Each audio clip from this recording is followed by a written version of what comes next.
Friends, welcome to the NC online study. बेटा हम depreciation chapter कर रहे हैं, जिसके अंदर हमने सबसे पहले स्ट्रेट लाइन मेथड के अकॉर्डिंग कुछ क्वेश्चंस को सॉल्व किया। उसके बाद हम जो सॉल्व करने जा रहे हैं वो कौन से मेथड था, डिमिनिशिंग बैलेंस मेथड या रिटर्न डाउन वैल्यू मेथड, जिसके आज हम एक या दो क्वेश्चन और सॉल्व करेंगे। तो देखिए question number 21, A company purchased machinery for 50,000 on 1st October 2016। एक कंपनी ने 50,000 रुपये की एक मशीन खरीदी 1 अक्टूबर 2016 को।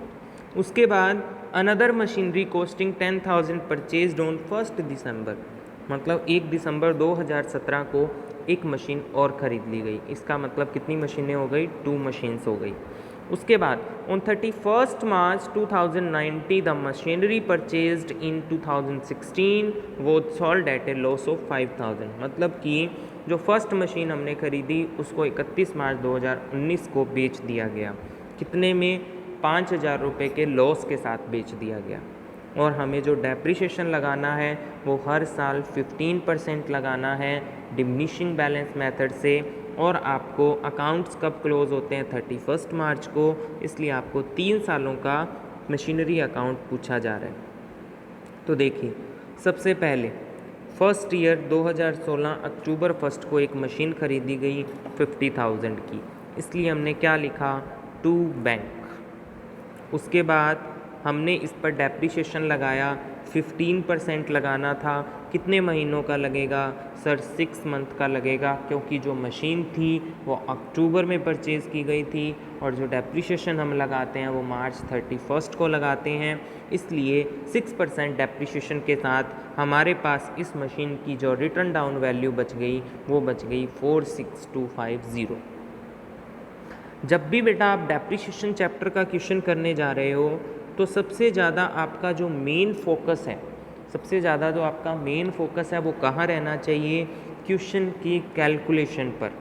बच्चे इसकी कैलकुलेशन रॉन्ग कराते हैं जल्दी करने के चक्कर में, लेकिन आपको बिल्कुल बिना किसी पैनिक सिचुएशन में जाए ये क्वेश्चन को करना है, इजीली हो जाएगा। कुछ भी इसमें बड़ी बात नहीं है, बिल्कुल इजी सी बात है। आराम से आप डेप्रिसिएशन चैप्टर को कर सकते हो। सिर्फ आपकी कैलकुलेशन अच्छी होनी चाहिए और एक्यूरेसी ज़्यादा होनी चाहिए। इसके बाद देखिए हमने बैलेंस बीडी को ट्रांसफ़र किया 46,250। इसी साल में एक मशीन और परचेज़ की गई दिसंबर 1 को 10,000 रुपीज़ की। तो सबसे पहले फर्स्ट मशीन पर जो डेप्रिसिएशन लगेगा इस साल पूरे साल का लगेगा, लेकिन लगेगा किस वैल्यू पर, रिटर्न डाउन वैल्यू पर, मतलब कि 46,250 का 15% 6,938। उसके बाद 10,000 का 15% लगेगा, लेकिन कितने महीनों का लगेगा, दिसंबर में परचेज़ की गई थी, मार्च 31 को डेप्रिसिएशन हम लगाते हैं। तो कितने महीनों का लगा, दिसंबर, जनवरी, फरवरी, मार्च, 4 मंथ्स का लगेगा ओनली। ठीक है, 500 इस पे लगा दिया, 6,938 इस पे लग गया, टोटल डेप्रिसिएशन आ गया 7,438। इसके बाद हम रिटर्न डाउन वैल्यू निकालेंगे, मशीन फर्स्ट की, मशीन सेकंड की। इसके बाद चलिए 2018 में आ गए, ट्रांसफ़र कर लिया बैलेंस। अब इसी साल के लास्ट में मशीन को बेचा जा रहा है, इसी साल के लास्ट में मशीन को बेचा जा रहा है। तो सबसे पहले इस पूरे साल का डेप्रिसिएशन दोनों मशीनों पे लगेगा, क्योंकि मशीन को सबसे लास्ट में बेचा जा रहा है, इसलिए 39,312 का 15% 5,897। उसके बाद 9,500 का 15% 1,425, टोटल डेप्रिसिएशन आ गया 7,322। और इस मशीन को कितने लॉस पर बेचा गया है, ये 5,000 के लॉस पर बेचा गया है, इसलिए हमें इसका वर्किंग नोट भी देखना पड़ेगा।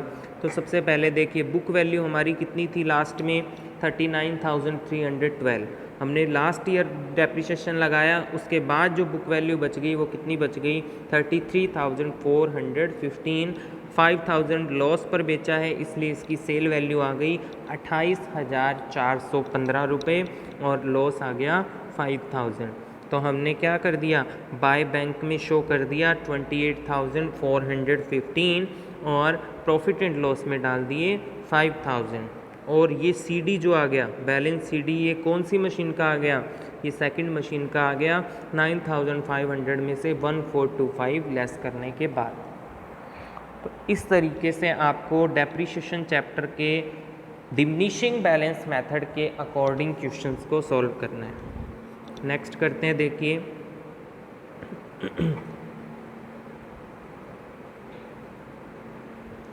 क्या कह रहे हैं।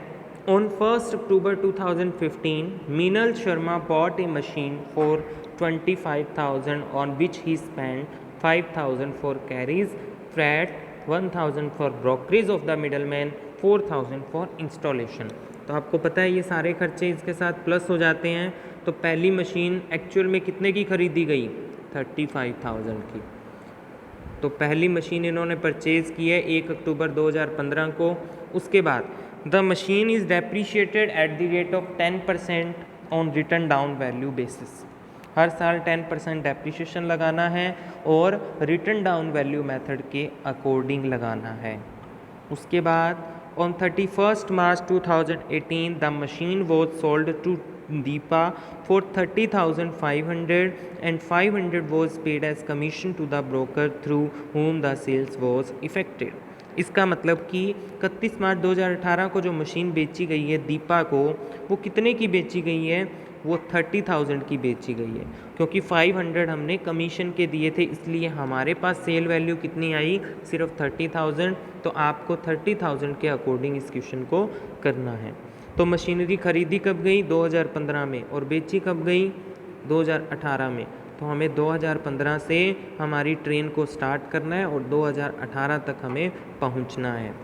तो सबसे पहली मशीन परचेज़ कब की गई, 35,000 की अक्टूबर 1 को। तो हमें डेप्रिसिएशन लगाना है 6 मंथ का, 10% लगाना है। तो लगा दिया हमने 1,750 और हमारे पास बैलेंस CD आ गया 33,250। इसके बाद इसको बैलेंस BD बना दिया, फिर अगले साल का फिर डेप्रिसिएशन लगा दिया, 10% पूरा लगेगा इस बार पूरे फुल ईयर का, 3,325। बैलेंस आ गया 29,925। अब हम इसको नेक्स्ट ईयर में ट्रांसफ़र कर देंगे, बैलेंस BD, फिर डेप्रिसिएशन लगा देंगे। और अब इसी साल के लास्ट में इसे हम बेच रहे हैं। तो देखिए इसके लिए वर्किंग नोट को देखते हैं हम। बुक वैल्यू थी 29,925 2017 अप्रैल 1 को। लास्ट ईयर का डेप्रिसिएशन लगा, उसके बाद बुक वैल्यू बच गई 26,935 की, और 30,000 में इस मशीन को सोल्ड किया गया। तो यहाँ हमें क्या हो रहा है, प्रॉफिट हो रहा है 3,068 रुपीज़ का।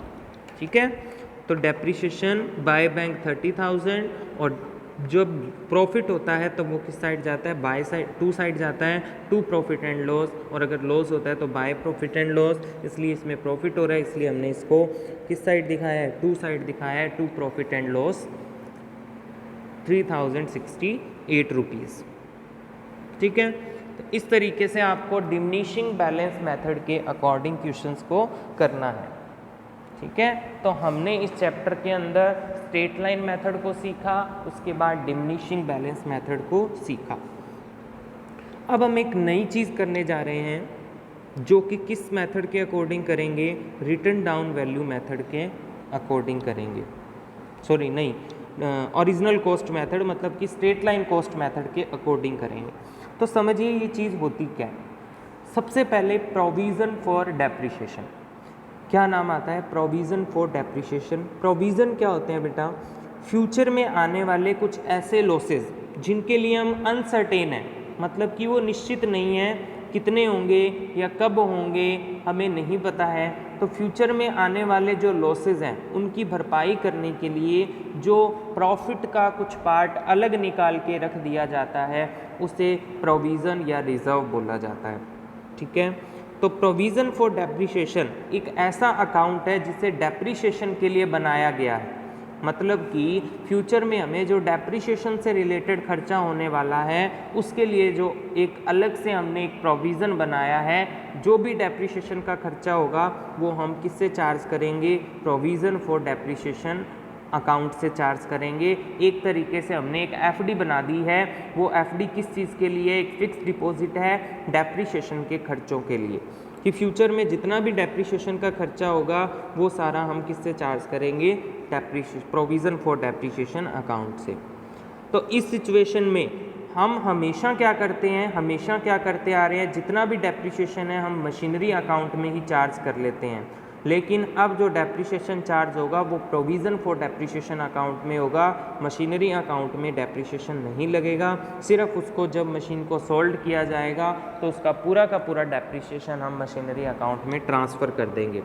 जैसे कि ये क्वेश्चन दिया हुआ है, मशीनरी अकाउंट का बैलेंस दिया हुआ है, मतलब 1 अप्रैल 2016 को कोई मशीनरी थी हमारे पास 80,000 रुपये की और एक प्रोविज़न बनाया हुआ था 36,000 रुपीज़ का। अब देखिए इस मशीन को 8,700 रुपये में बेचने का फ़ैसला लिया गया कब, 1 अप्रैल 2016 को, और this machine was purchased for 16,000। अब ये मशीन कितने में परचेज़ की गई थी, 16,000 रुपये में परचेज़ की गई थी। कब की गई थी, अप्रैल 2012 को की गई थी। ठीक है, और इसकी वैल्यू इसी मशीन के अंदर ऐड है। ठीक है, हमें क्या बनाना है, मशीनरी अकाउंट और प्रोविज़न फॉर डेप्रिसिएशन अकाउंट। तो थोड़ा ध्यान से समझिएगा। सबसे पहले देखिए 80,000 रुपये का बैलेंस था, इसका मतलब 16,000 की एक अलग मशीन थी, 64,000 की एक अलग मशीन थी, 64,000 की एक अलग थी, 60,000 की एक अलग थी, क्योंकि हमें ये यहाँ पर बता दिया गया है कि 16,000 की मशीन को बेचा जा रहा है। ठीक है, अब इस पर जो डेप्रिसिएशन लगा वो कितना लगा, 6,400। अब ये डेप्रिसिएशन की अमाउंट कहाँ से आई, ये हमारे पास क्वेश्चन मार्क है। बेटा ये वो डेप्रिसिएशन की अमाउंट है जब भी इस मशीन को परचेज़ किया गया और जब इस मशीन को बेचा जा रहा है, पूरे सेशन का टोटल डेप्रिसिएशन है ये। जैसे हमने मान लो इस मशीन को कब ख़रीदा है, देखिए इस मशीन को ख़रीदा गया है 2012 में, ठीक है, और बेचा कब जा रहा है 2016 में। तो 2012 से लेकर 2016 तक इस पर जितना भी डेप्रिसिएशन लगा वो कितना लगा, 6,400। ठीक है, ये मैं आपको बताऊंगा कि ये कैसे कैलकुलेट करना है। अभी के लिए सिर्फ आपको इतना दिमाग में रखना है कि ये जो मशीन 16,000 वाली बेची जा रही है उसका टोटल डेप्रिसिएशन है ये अब तक का। इसको बेचा कितने में, 8,700 में। 16,000 की मशीन थी, 6,400 डेप्रिसिएशन लग गया, पीछे कितने की बच गई है, 9,600 की, और इसको 8,700 में बेच दिया गया। इसका मतलब 900 रुपये का हमें लॉस हो गया। और इसके बाद जो मशीन बची वो 64,000 की सेकंड मशीन हमारे पास बची हुई है। तो ये तो बन गया हमारा मशीनरी अकाउंट। अब हम प्रोविज़न फॉर डेप्रिसिएशन बनाएंगे। तो देखिए हमारे पास इसका बैलेंस बीडी कितना दिया हुआ था, 36,000। आप कहोगे सर बैलेंस बीडी यहाँ पे क्रेडिट साइड क्यों शो किया है, तो बेटा प्रोविज़न फॉर डेप्रिसिएशन अकाउंट का नेचर होता है जो लाइबिलिटीज़ का होता है, इसलिए इसको हमने बैलेंस बीडी मतलब क्रेडिट साइड शो किया है, बाय साइड शो किया है। अब देखिए जितना भी डेप्रिसिएशन जिस मशीन को बेचा जाता है उस पर जितना भी डेप्रिसिएशन लगता है वो पूरा हम मशीनरी अकाउंट में ट्रांसफ़र कर देते हैं।